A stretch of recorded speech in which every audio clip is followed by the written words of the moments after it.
안녕하십니까. 삼성선물 리서치팀에서 원자재를 맡고 있는 김광래입니다.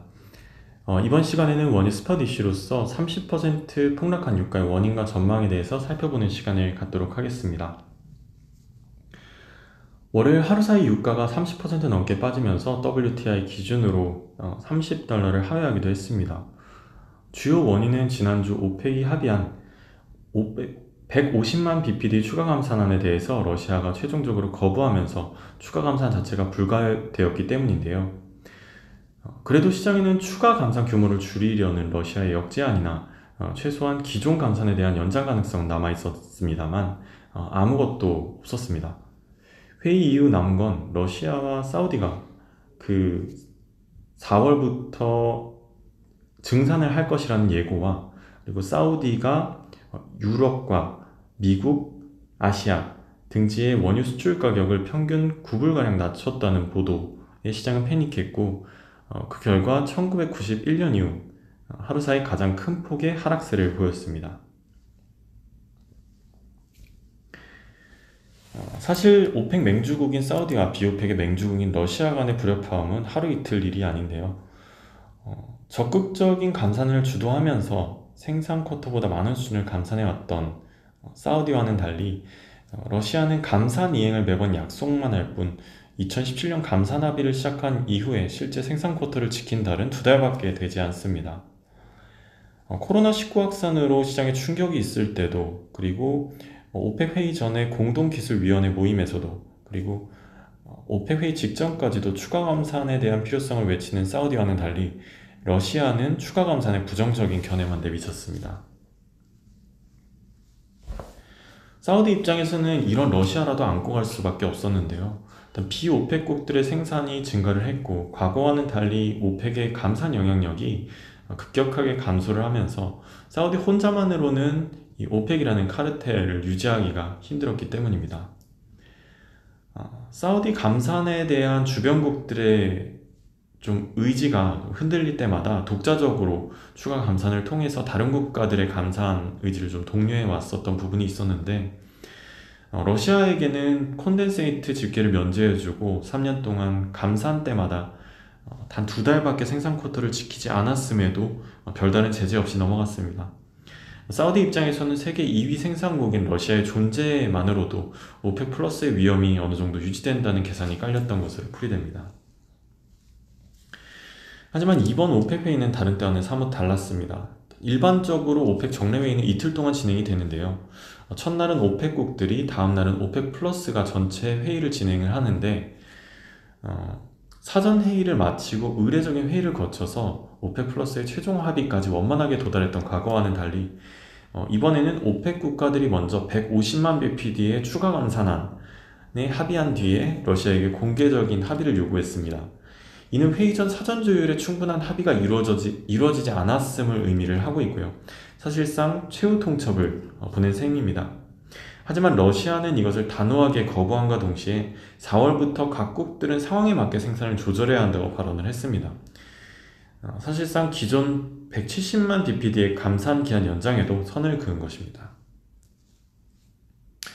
지난 이슈페이퍼에서도 언급드렸듯이 오펙과 러시아는 유가를 바라보는 시선 자체가 완전히 다릅니다. 오펙국들의 평균 재정균형 유가, 즉 금년 재정 지출을 감안해 재정 수지를 0으로 맞출 수 있는 유가 수준이 95불인 반면에 러시아는 40불에 불과합니다. 또한 오펙국들은 전체 세입에서 원유가 차지하는 비중이 80%에서 90%에 달하지만 러시아는 20%에 불과합니다. 오펙은 결국 그 유가 지지에 목숨을 걸어야 하는 상황인 반면에 러시아는 의존도가 높은 그냥 하나의 품목일 뿐입니다. 그리고 러시아의 외환 보유액은 5,700억 달러로 사우디의 5천억 달러보다 높고, 그리고 사우디를 제외한 나머지 오펙국들의 외환 보유액을 모두 합하더라도 러시아의 외환 보유액에 못 미치는 수준입니다.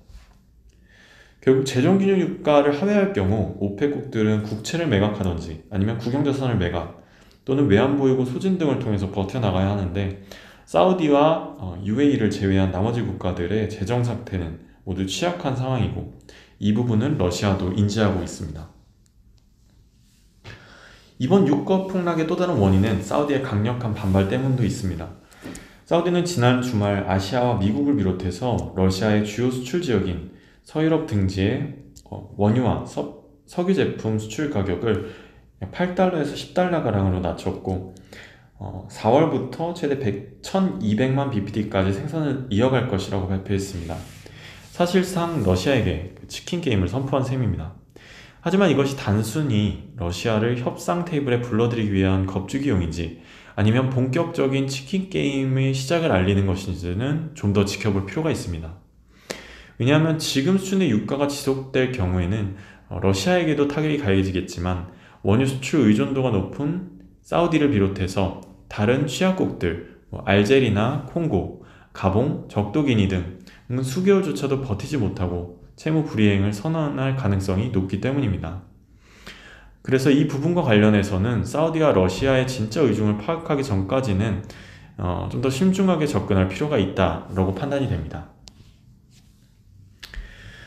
지금 현재 변수는 결국엔 러시아의 태도입니다.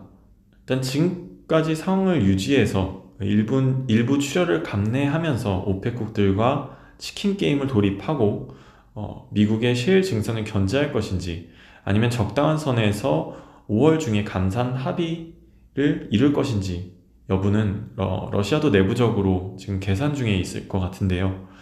일단 유가 하단을 지지해왔던 트럼프 대통령도 최근 급격하게 악화된 코로나19 관련 내부 이슈 그리고 미국 내 지역 감염을 통제하기 위해서 좀 힘을 써야 하기 때문에 과거처럼 중동 지역의 지정학적 리스크를 올리는 전략이라든지 추가 제재를 하기에는 좀 여력이 부족한 상황입니다. 시장은 당장 4월부터 러시아와 사우디의 본격적인 증산이 시작될지 여부에 주목을 하고 있는데요. 만약 200만 bpd가량의 여유 캐파를 가진 사우디와 그리고 100만 bpd가량의 여유 생산 캐파를 가진 러시아까지 가세할 경우에 상황은 걷잡을 수 없이 좀 악화될 것으로 예상이 됩니다. 이 경우에는 러시아의 오펙 플러스 탈퇴뿐만 아니라 오펙 자체의 와해 가능성도 함께 커지기 때문에 시장은 다시 한번 충격을 받을 가능성이 높습니다. 다만 러시아가 누누이 주장해왔던 미국 셰일 기업들의 생산 증가를 견제하는 데는 성공하겠지만 러시아도 많은 출혈을 좀 감내해야 될 것으로 예상합니다. 아직 4월까지는 시간적인 여유가 상당히 좀 남아있기 때문에 러시아와 사우디의 극적 합의 가능성을 완전히 배제하기는 어렵다고 판단됩니다. 만약 만남이 이루어질 경우에는 최소한도로 기존 감산 합의에 대한 연장, 그러니까 170만 bpd에 대한 감산 합의 연장 또는 일부 추가 감산에 대한 합의 가능성도 높기 때문에 단기적인 반등 가능성도 배제하기는 어렵습니다. 지금까지 리서치 팀의 김광래였습니다. 감사합니다.